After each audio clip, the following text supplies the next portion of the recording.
안녕하세요. 도쿄 박저씨입니다. 오늘은 일본 취업을 위한 최소한의 필요 조건에 대해서 짧게 이야기해 보려고 합니다.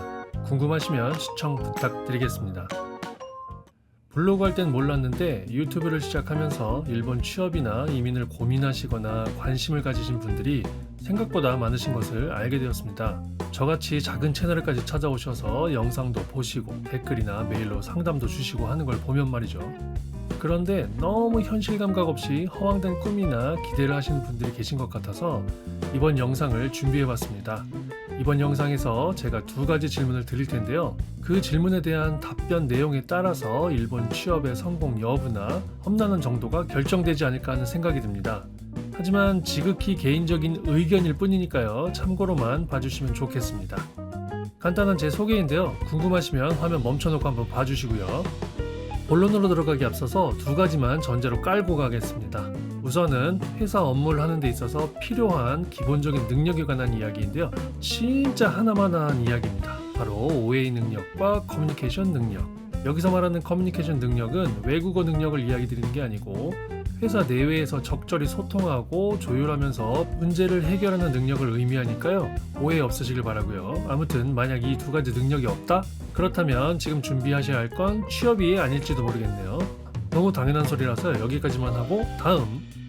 또 하나는 이번 영상은 대졸 신입 공채, 대기업 경력직과 같이 필요 조건이 많거나 높은 스펙이 요구되거나 아르바이트 파견같이 불안정한 노동 조건의 일자리는 배제하고 안정적이고 평균 이상의 급여가 보장되면서 일하기 편한 회사로의 취업을 대상으로 하고 있으니 이 점 참고 바라겠습니다. 그럼 본론으로 들어가죠. 제가 생각하는 일본 취업을 위한 최소한의 필요 조건에 대해서 첫 번째 질문 드리겠습니다. 현재 회사에서 하고 있는 업무를 일본어로 가능하신가요? 직종에 따라서 다를 수도 있겠지만 예를 들어서 제가 하고 있는 업무나 일반적인 회사 업무를 몇 가지 적어봤으니까요. 궁금하시면 멈춰놓고 한번 보시고요. 이 부분은 일본에 살면서 일본 회사에서 일본어를 주어언어로 사용하면서 회사 업무를 잘 수행할 수 있는지 여부를 묻는 질문인데요. 배운 게 도둑질이라고 기본적으로 일본 취업을 하실 때 지금까지 해왔던 경력을 살려서 취업 활동을 하시지 않을까 싶은데요. 그렇기 때문에 본인들이 해온 일들을 일본어로 어느 정도 할 수 있는지를 한번 생각해 보시면 좋겠습니다. 처음부터 100%는 아무래도 힘들겠죠. 그렇다면 얼마나 가능해야 할까요? 개인적인 생각입니다만 대략 80% 전후로 가능하다면 저는 충분히 가능하지 않을까 싶습니다. 기본적인 실력과 어휘가 갖춰진 상태일 것이고 부족한 부분은 일하면서 현지에서 부딪히면서 터득하고 공부해 나가면서 충분히 가능하다고 생각되기 때문이죠. 실제로 업계에서 사용되는 어휘들은 아무리 일본인이라고 해도 그 업계와 무관할 경우에 무슨 말인지 의미조차 모르기도 하기에 일본에서 일하면서 익혀야 할 부분들이 상당히 많을 겁니다. 오해 없으시길 바라는 점은 일본 취업이나 적응이 가능하다는 이야기지 그게 쉽다는 이야기가 절대 아닙니다. 일본어 능력, 업무 능력, 일본 생활 경험 유무 등 스펙에 따라서 차이는 있겠지만 취업 활동하는 것 자체도 힘들 거고 힘들게 합격이 되었다고 해도 진짜 힘든 건 입사하고 나서이기 때문에 초반에는 고생을 정말 많이 하실 겁니다. 한국에서도 힘들 텐데 하물며 다른 나라에서 얼마나 힘들지 상상이 되시죠? 그런데 만약 옆에 친구나 가족도 없이 혼자라면 어떨까요? 각오 단단히 하시는 게 좋을 겁니다. 그런데 만약 일본어 능력이 많이 떨어진다? 그렇다면 아무래도 더더욱 쉽진 않겠죠.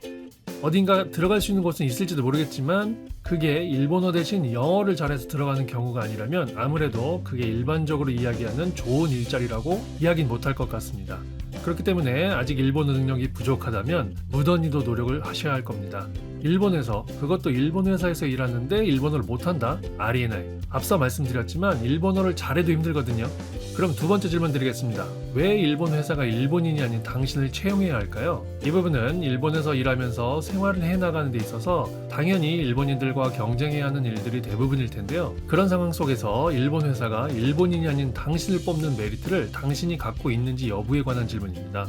비슷비슷한 능력의 지원자들 중에서 일본 회사가 굳이 일본어 능력도 떨어지고 언제 자기 나라로 돌아갈지 모르는 이 외국인을 채용할 이유가 없겠죠. 아무래도. 그렇기 때문에 다른 경쟁자들, 특히 일본인들과 비교해서 비즈니스 영어 능력이나 프레젠테이션 능력이 월등히 뛰어나거나 아니면 그 회사가 원하는 능력이나 경력이 특출나거나 하면 외국인으로서 일본에서 취업하는 데 도움이 많이 될 겁니다.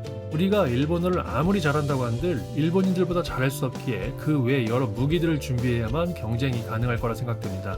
물론 일본인들이 안 가는 일자리는 갈 수 있겠죠. 하지만 역시나 그런 것들은 일반적으로 말해서 좋은 일자리라고 이야기하긴 어려울 것 같습니다. 그렇기에 일본 회사가 나를 뽑을 필요가 있나 하는 생각을 좀 해보시고, 만약 그런 게 부족하다면 그런 능력이나 경험을 만드는 것에 집중하셔야 하지 않을까 싶습니다. 그래야 괜찮은 일자리에 취업이 가능하거든요. 이번 영상에서는 일본 취업을 위한 최소한의 필요 조건에 대해서 두 가지 질문을 드렸는데요. 여러분들은 얼마나 준비가 되어 있으신지 한번 생각해보는 시간이 되었으면 좋겠습니다. 개인적으로는 부족한 부분이 있다면 노력해서 채우면 그만이라고 생각합니다. 중요한 건 일본 취업이나 이민에 대해서 얼마나 진심이고 또 얼마나 노력하고 있는지가 아닐까 싶습니다. 한국과 일본에서 먹고 살아봤고 현재 일본에서의 삶에 대해서 상당한 만족감을 느끼고 있는 제 입장에서는 일본 취업과 이민에 대해서 간절한 마음이 있고 또 노력을 하고 계신다면 부디 꼭 도전해 보시길 권하고 싶습니다.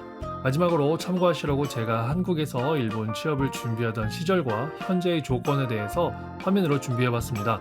멈춰놓고 한번 여러분들의 조건과 비교해 보시면 어떨까 싶네요. 그럼 오늘 영상 여기서 마치도록 하고요. 마지막까지 시청해 주신 분들 정말 감사드립니다. 그럼 저는 또 다음 영상으로 찾아뵙도록 하겠습니다. 감사합니다. 안녕.